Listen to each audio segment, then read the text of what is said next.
صاحب سے ملاقات ہوئی آج آپ کی، خان صاحب کس حوالے سے بات چیت ہوئی ہے اور خان صاحب کیسے لگ رہے تھے آج؟ بالکل بالکل ٹھیک، ماشاءاللہ حوصلے بلند ہیں ان کے. انہوں نے تین بڑی اہم ہدایات دی تھی ہیں اور انتخابات ہو رہے ہیں ہر جگہ.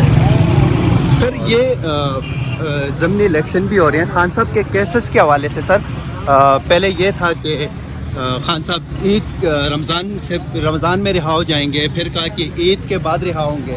سر عید بھی گزر گئی ہے، کیسز کے حوالے سے آپ خود کورٹ میں پیش ہوتے ہیں ان کی طرف سے، تو آج خان صاحب نے کیا کہا اور کب تک امکانات ہے خان صاحب رہا ہو جائیں؟ دو کیسز اب رہ گئے ہیں جن کی ایک تو ہائی کورٹ میں جو سائفر کیس ہے اس کی سماعت ہو رہی ہے، اور ایک جو عدت والا کیس ہے اس کی سماعت بھی جاری ہے.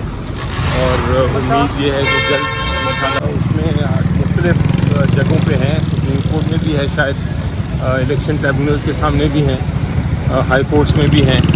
تو وہ کیا فیصلے ہوتے ہیں ان مختلف کورٹ سے وہ ابھی دیکھنا ہے.